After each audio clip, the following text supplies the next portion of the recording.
for coming to this announcement. I am Basil Morrison, and I'm the Chair of the Local Government Commission, and with me are my fellow Commissioners, Anne Carter and Jamie Anea. We are here to announce our decision on the application to reorganise local government in the Wellington Region. I will spend about 10 minutes going through the details. I will then ask my fellow Commissioners to take a few minutes each to briefly elaborate on a couple of the points.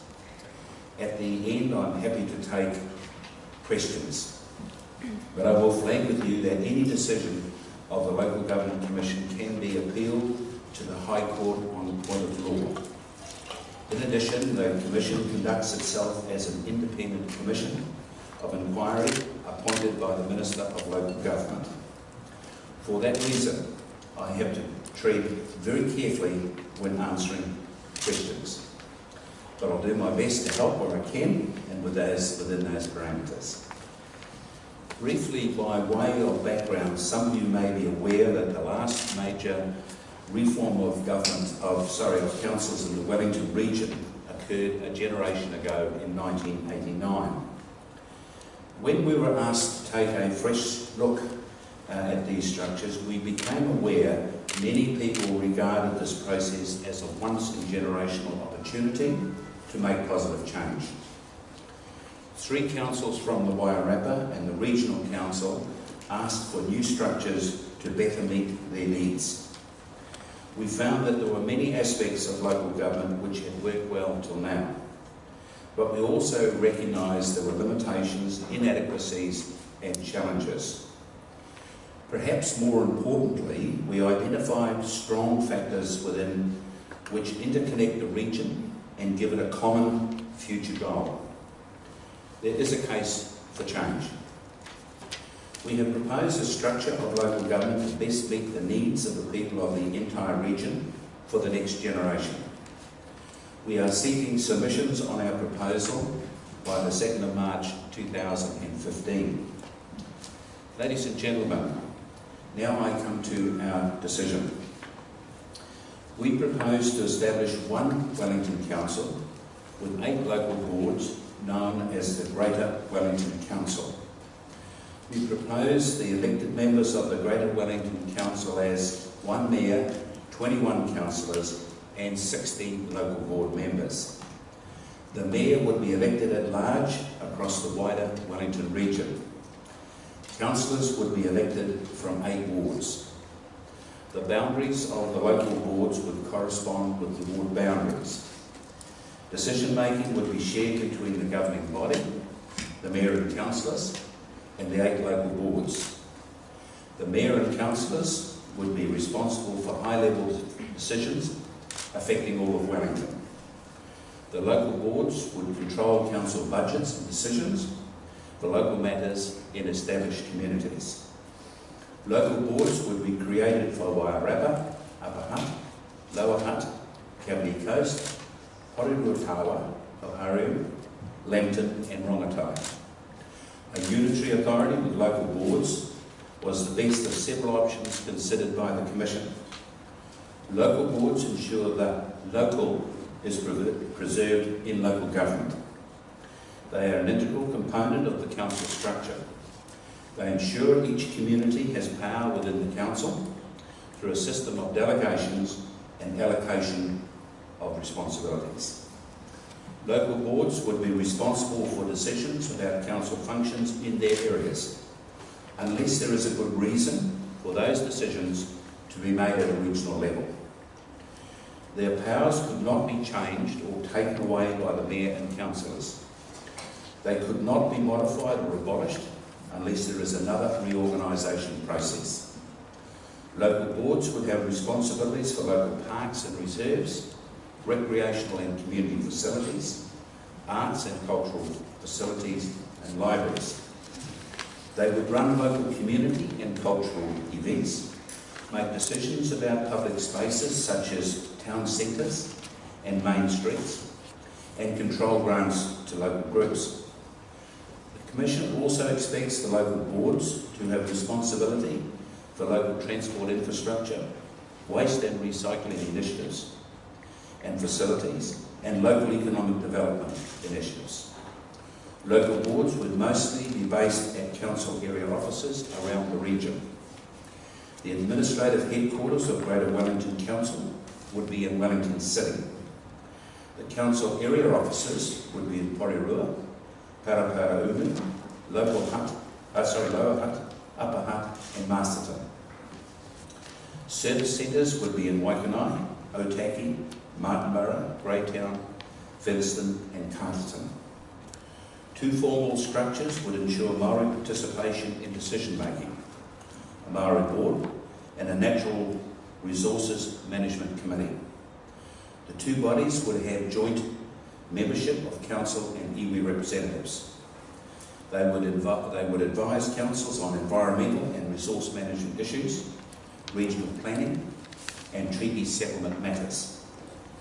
On the question of the rating system, rates would be based on capital value, not land value.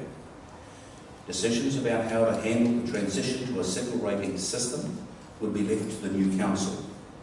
An integrated rating system would come into force on the 1st of July 2019, and current rating systems would remain in place till then. The council would have to moderate the impact of any changes for individual property owners.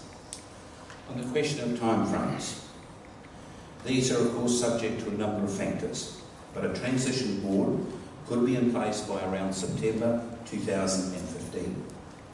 The board would have an independent chair appointed by the Commission.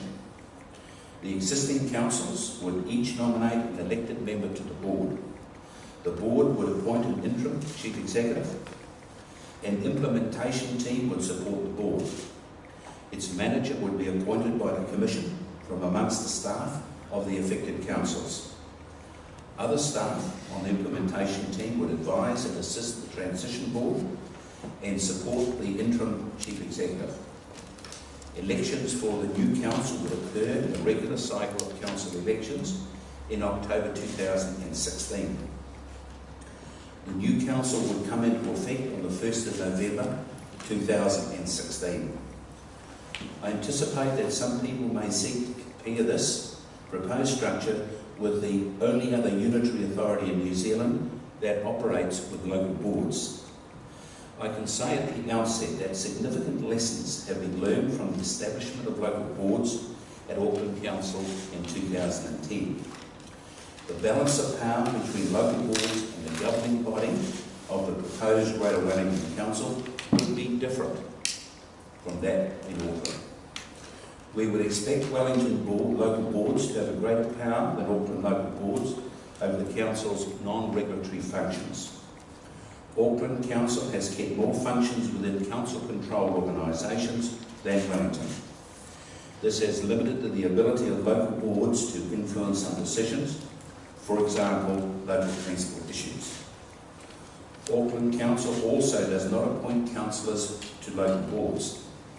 We propose that 2 councillors from each ward be appointed to the relevant local board to ensure good communication and coordination across the whole council.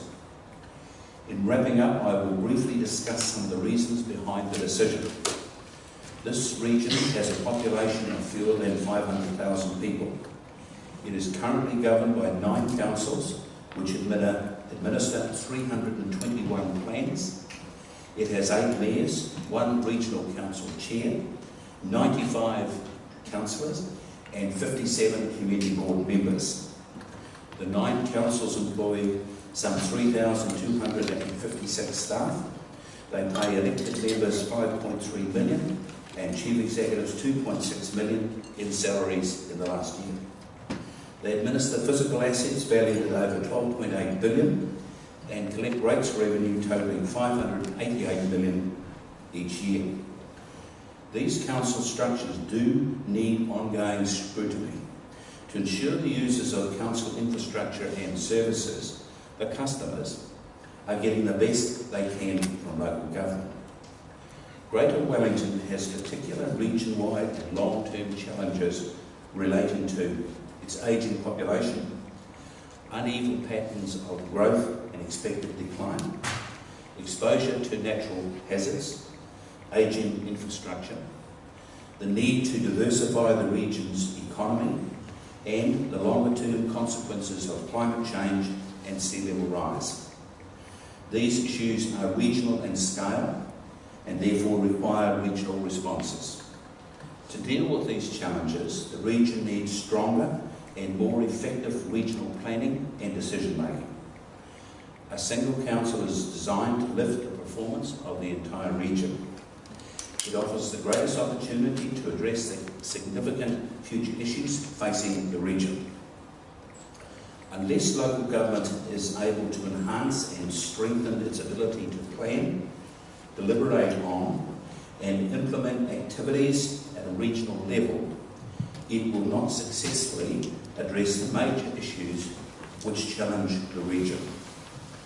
Of the available options, the proposed Greater Wellington Council best meets the criteria in the Local Government Act 2002 for good local government. So in conclusion, I have offered you something of a general overview of our decision. I would now like to ask my fellow commissioners to talk briefly about aspects of the proposal in more detail. I will ask Commissioner Carter to comment briefly on the question of standalone Wairarapa Council, and Commissioner Anea will give a perspective on some of the challenges around council infrastructure. Okay.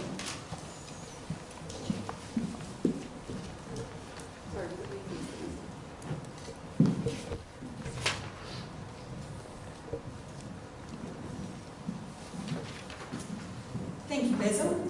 I want to reflect briefly on some of the issues raised in the draft proposal from my own perspective of leading a council.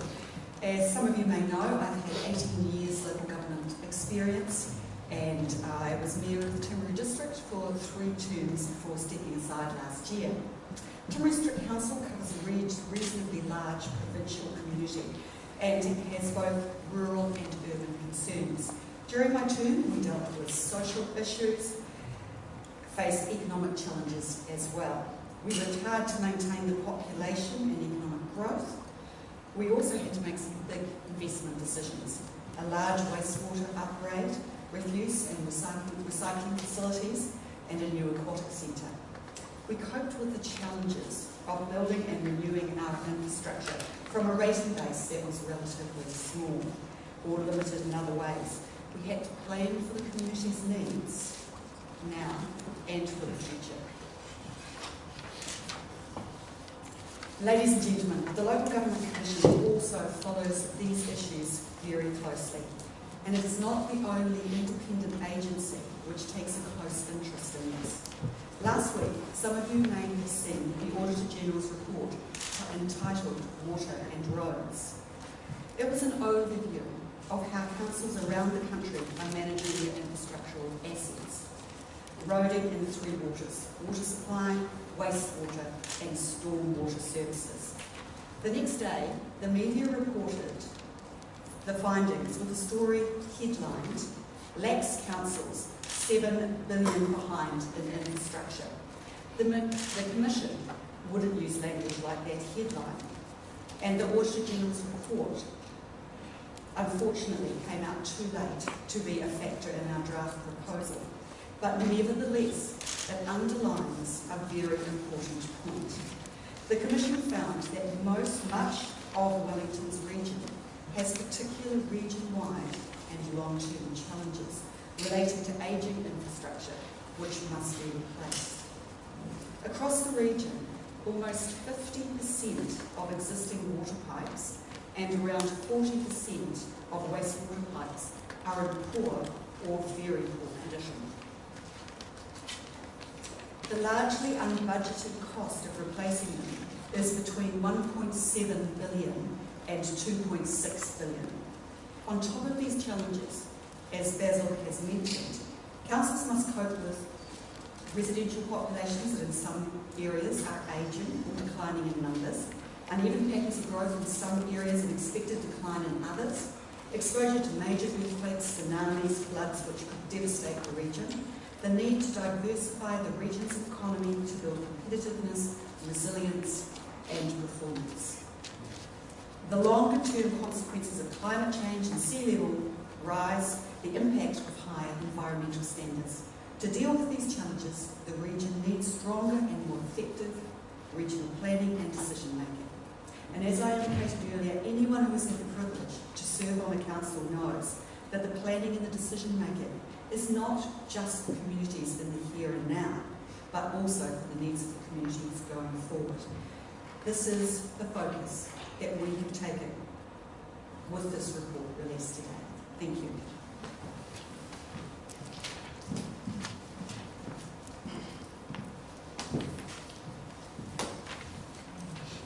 Good afternoon. Basil has asked me to address our decision-making in respect of the Wairarapa. As most of you know, the first application for the reorganisation of local government in this region came from the 3 councils in the Wairarapa. They proposed the creation of a Wairarapa unitary authority which would combine their functions with those of the regional council in the area. There is no doubt the Wairarapa has a strong sense of community identity and local connection, separate to the rest of the region. This reflects in part the physical separation by the Rimutaka Ranges, but also the strength of each of its towns and surrounding rural areas and communities. However, there are strong economic, employment and transport links between the Wairarapa and the rest of Greater Wellington. Today, 15% of properties in the South Wairarapa are owned by people in other parts of the region, mostly Wellington City. 11% of Kātapu workers and nearly 20% of South Wairarapa workers travel to work in the metropolitan area every working day. We studied many consultants' reports dealing with the financial viability of a separate council. They did not reach the same conclusions. We also had to consider wider questions such as whether a separate council would have the resources necessary to carry out effectively its responsibilities, duties and powers now and in the future. For example, a proposed large-scale water storage and irrigation project in the Wairarapa is about to enter an investigation phase. There are significant public transport costs, especially for the rail network. Investment is needed for environmental management, like flood protection and erosion control. This work is currently done by the Regional Council using rates revenue from the whole region. The Commission could not be satisfied a Wairarapa Unitary Authority would have the necessary resources. We concluded this option would result in significantly greater costs for residents when they already pay some of the highest rates per person in the region. We were also concerned that future services and infrastructure like the train service, flood protection, the water use project and environmental management would be put at risk. That is why our proposal includes the Wairarapa as part of the Greater Wellington Council.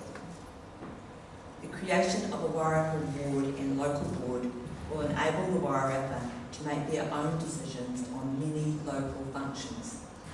It also gives the Wairarapa the opportunity to have a voice at the table of the whole region. Thank you.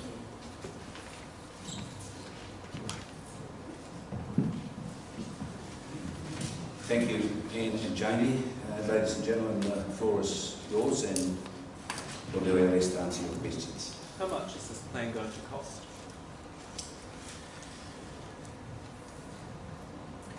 Well, I guess to put it in place, it's going to cost about $30 million to put it all together, and that should be covered in about 8 years of the new structure. Will ratepayers end up saving money in the long term, and if so, how much? Well, I can't say how much they'll save in the long term because there'll be political decisions made by the council on an ongoing basis, so I can't say what the council will do in due course. What we're saying is that if this structure does come to pass, then it gives a better opportunity for the whole of the region to advance its issues. and that should lead to better utilisation of the rating base, whatever that might be, as decided by the council in consultation with their communities each annual plan round. Would you, though, expect rates to come down? I would expect that rates will move across the region. Some will go up, some will go down if the existing rating base was used today. So yes, there will be winners and losers, if you like, but as we've already mentioned, that by the 1st of July 2019, the new council and local boards will have put in place a new rating structure, and obviously that will be done in consultation with the various communities, and that might move, and I can't predict what that might be. How many jobs are going to go under this plan? Can't say how many jobs will go, because that will be very much part of the transition board and the implementation committee that will work through all those issues. But one would suspect there will be less than there is now across the region, but I can't give you a number.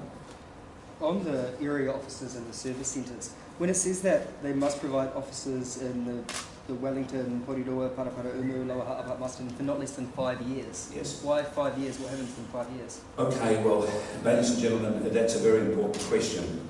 One of the things that I guess was learned from the 1989 reforms is what we'll call handcuffing the new councils. In other words, you don't want to restrict the elected members of the councils going forward in consultation with their communities to change things. So it is unfair on the elected members and their councils and their communities they serve if something is fixed for too long.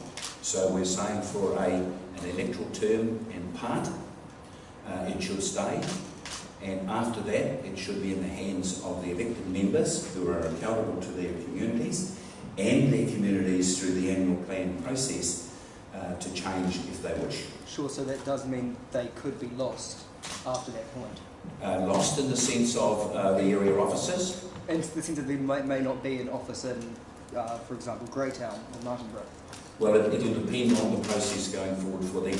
Anything could happen, who knows, but we don't want to handcuff the elected members, because they will make those decisions obviously in consultation with their communities, and the ballot box determines whether they're on the right track or not.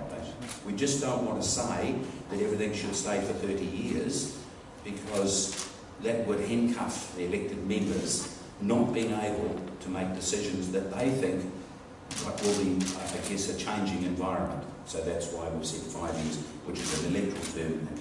Can you talk any more about the decision not to ring fence debt? Yes. Why has that been done? Well, we think in the case here, ring fencing debt also means ring fencing assets and return on assets. In our careful study that has been done by, and we've had, as you'll see in the appendices of the main report, we've had a number of different consultancy companies pore over these issues, and we feel that on balance it does not warrant ring fencing of debt in regards to assets that are also within the region. So there's not a great disparity, if you like, between the two, as there might well be in some other parts of the country. It's about 11 properties in Tararua, isn't it? Yes. They are included in this proposal? Well, they're affected by it. Are they? Sorry. Yeah. What happens is the current Tararua District Council boundary remains. The Greater Wellington Regional Council functions over that portion will transfer to Horizons, and then the statutory responsibilities for water and soil issues will be transferred to the Greater Wellington Council. So that protects the watersheds. Does that give them the opportunity to convey a petition from those communities, those 11 properties? Could that force a referendum then? Yes. So what, that's got 20 signatures or something? Could be something like that, so 10%. Right. How does this improve democracy? Sorry? How does this improve democracy? Well, we believe it gives a better focus for the regional issues that are facing this part, and we've talked about that in water and soil, flood issues, tsunami, earthquakes, economic development, holding the region together, focusing it, spatial plans, all of those sorts of things give it a singularly driving force. Now, to preserve the local democracy in the issue, the local boards will have the, if you like, the local powers to advocate for their community and to implement things. So that does increase the ability for people to drive their communities forward. But it doesn't strengthen it though, does it? Well, we believe it strengthens it because they will have an effective, in our view, structure to drive the region as a one and not in different parts. So we believe that is better democracy for the people. But for people living in small communities, it doesn't strengthen their voice. Well, it does strengthen their voice in the sense that they get those benefits of driving forward as a region, and the benefits will drop down through that, but they still retain the local voice through their local board. Now, what I haven't mentioned in my address, or Janie and Anne's, is that the local board will have 2 councillors from the governing council appointed to that local board, and they will elect their chair from within that local board. So he or she then will be the leader of that community. So that democratic structure is put in place to enable that democracy-driven function. This plan obviously puts... Sorry, there's a... Sorry? There are 2 mayors outside, Celia Brown and Ray Wallace. Is it true that they've been told they're not welcome to that here? This is a media briefing. The mayors have had a briefing earlier on. So they're not allowed to? That's correct. Now, this gentleman, oh, sorry, here. All but one of the Wellington Territorial Authorities opposed a simple community council. Was it the Commission's conclusion that the residents disagreed with their council? We were able to determine demonstrable community support for the consideration of the current local government structures. Now, you'll see in the appendices, and I think we've mentioned it, we've had some 100 odd meetings, and we were able to detect in parts of those communities where they felt there should be a look at the current local government structures to see what would be more relevant going forward into the future. So yes, we have had, and other reports that have been done have identified in parts of the region that they think their current local government structure needs to change. Looking at the... Some of those Wairarapa, which is sort of those communities have looked after themselves for however long. What's changed in the last little while? Just convince you they can no longer do that. Okay, mentioned that in the 1989 reforms, the Elwood Commission identified that then the Wairarapa could not go alone on its own. We've identified through various consultant reports, and there's been lots of debates, each has put their point of view, but we've identified there will be substantial savings. Now, what has changed? We all know that in parts of this region, and indeed across the country, there are declining populations. We know there is ageing populations where people are moving on to superannuation, who are less able or willing to meet some of the higher standards that are being requested of local government both by legislation and community demand. If we look at the Wellington region that we're talking about for the new Greater Wellington Council, about 74% of the land mass is east of the Rimutaka Range. So that's a considerable block of land, and if you look at the current rating structures, about 50% of the cost of maintaining those flood protection schemes, etc., is funded across the whole of the region, and about 50% on targeted rates. So we looked at the economics of it, and there were some reports that put all sorts of numbers on it, like it'll start off with a deficit of 2 million. The investigatory work that we've done through various consultants and rechecked, etc., means that we're looking at between $10 and $11 million a year in savings. That job in the middle, the mayor, that's obviously a big one. How will the process be for people? I mean, we've said when the elections would take place, but in terms of putting yourself forward, would the current leaders automatically go in? How would that work? No, democracy is currently, I think if you've got $200 and two people assign your nomination, I think that's about what it stands at the moment. Or I haven't mentioned, but it will be SDV. We're proposing SDV. So he or she that is the mayor of the new council will obviously have to get support across the whole. So that could just be a member from the normal public. I should do it. I don't Over the age of 18 and on the electoral roll, I think is about the only criteria, and a New Zealand citizen. Was the idea of Māori seats on the council considered? Okay, the Commission feels very much that we need to continue what has actually been practiced by the current Greater Wellington Regional Council and other councils in this proposal. And they all have interface with Māori, Hapuiwi Māori groups in various forms. So we've felt that that's very important that we try and consolidate that. And in many aspects, we've taken the Greater Wellington Regional Council structure, Te Upuka, Jane, Annie? The Aratahi and Tupuka model which exists with Greater Wellington. Yes, sorry, tongue-tied there. So we're really just strengthening, if you like, what has been done in many cases formally and in many cases informally with Hapuiwi Māori interests across the region, but also with the current regional council. How is the Māori voice heard though? Because it's an advisory group, and so it could easily be ignored, couldn't it? Well, I guess what we need to do is have a look at how the current Greater Wellington Regional Council's committee works. And my understanding, it's worked very satisfactorily for what we've seen and been informed of. So those voices are being heard and acted on. So it's not an empty vessel in that those people sit around a table and have a view and it's not acted on the regional council current. So we'd see that being strengthened. Is this just the Auckland Super City with Wellington instead? No, it's not. First of all, I'd say that Auckland, I think, is about 1.5 million population. Wellington is just a bit under 500,000. So there's certainly a scale issue. You'll notice in the local boards, the wards that we've set up are pretty much those of the current territorials, with a little bit of adjustment in different places.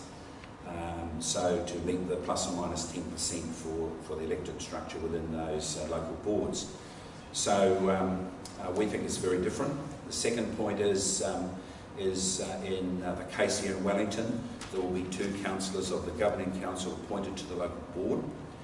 And as I said earlier, that they elect their own chair, and he or she could well be a member of the governing body, whatever, that will be their determination.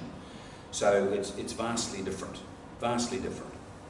And of course we don't have, which has caused a great deal of concern in Auckland that we have investigated obviously, is the number of CCOs or council control organisations and how they operate in Auckland, and how in Auckland has been disquiet by some of the local boards of being able to get an interface or interaction with those council control organisations. It's different here for them. Why is Tawa in with Porirua? Okay, well of course it's within the constituency of the current Greater Wellington Regional Council, so it fits in that now. And we have to try and, as far as possible, get the plus or minus 10% for the elected structure.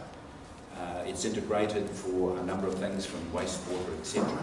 And there are social and community interaction that we felt it should follow on from the current Greater Wellington Regional Council constituency. On the local boards, with Wairarapa, it's broken down into 6 different supporting boards. But then, for example, Upper Hart, Ohari, and all 3 of the Wellington City ones are just at large. Okay. What's that based on? Right, well that's based on, for instance, if we look at Upper Hutt, that's currently what they've got. They elect their current councillors across the district, right? So we've continued that on. The others have been put into what do we call the term? The constituencies within the council, the ward? Geographical area. No, sorry, what's the term, Donald, for the representation split up within the ward? Subdivision. Sorry, I couldn't think of the word.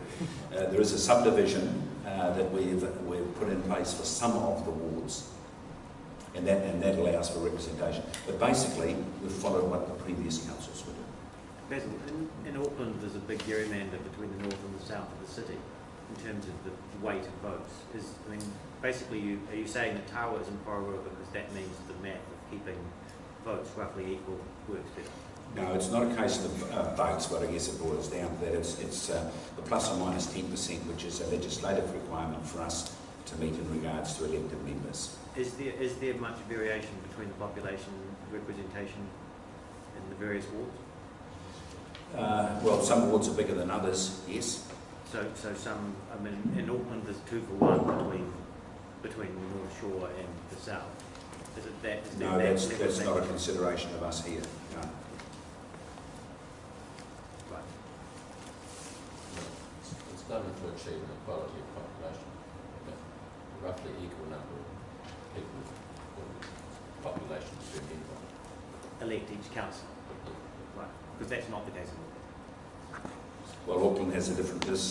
I know we can't help, and I've done it myself.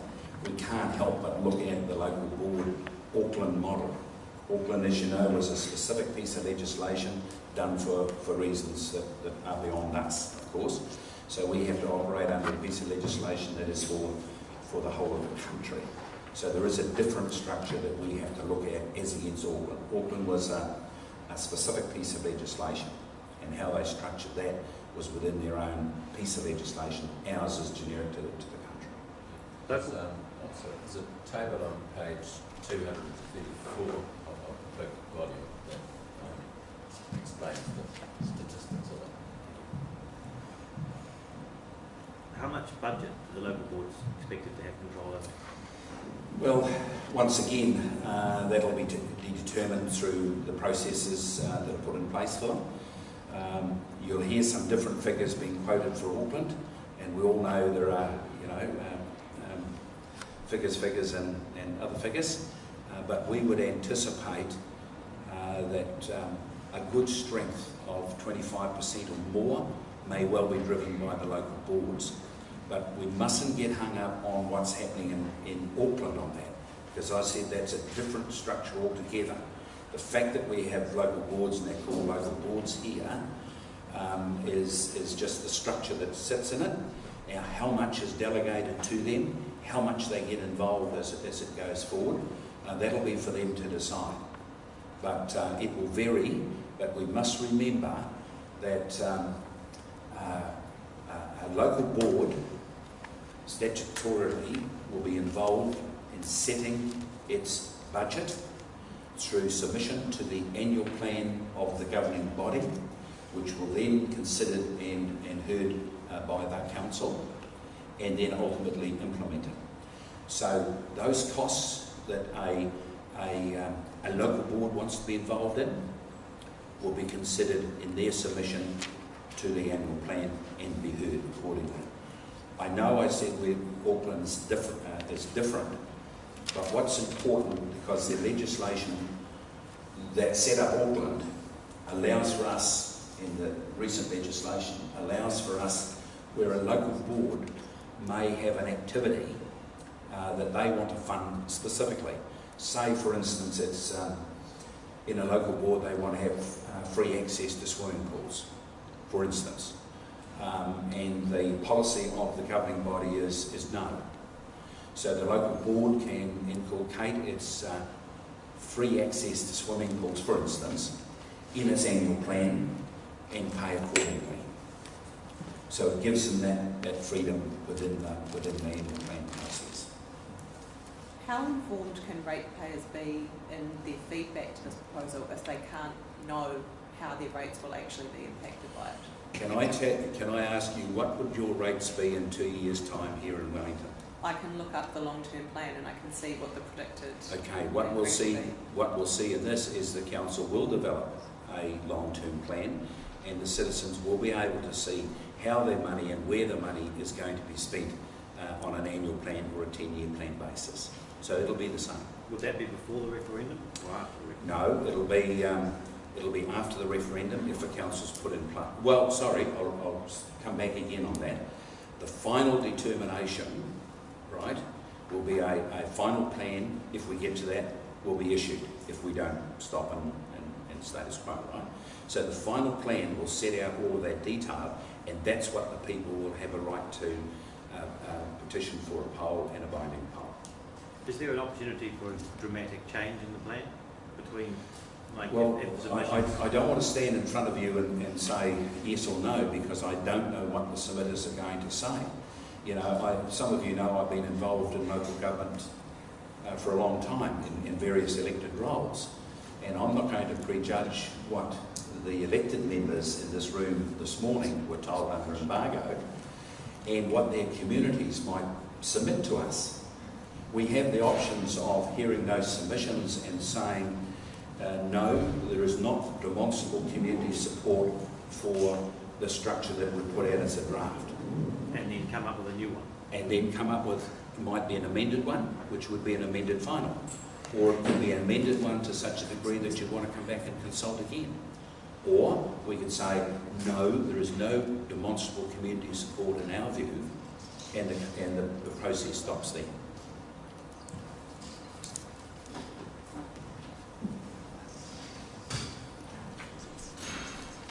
I've been sweating over this for 2 weeks. I thought you guys have ripped me to bits.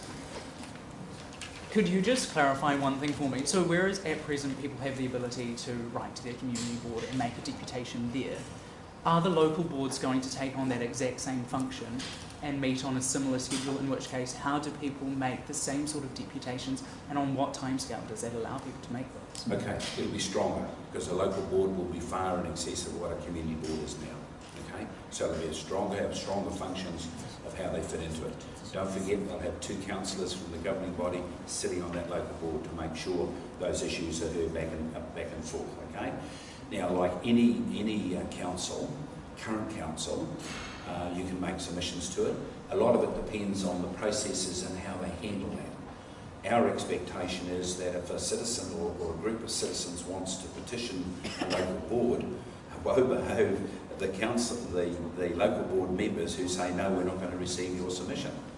So that's part of, that was asked earlier on, of the democratic process.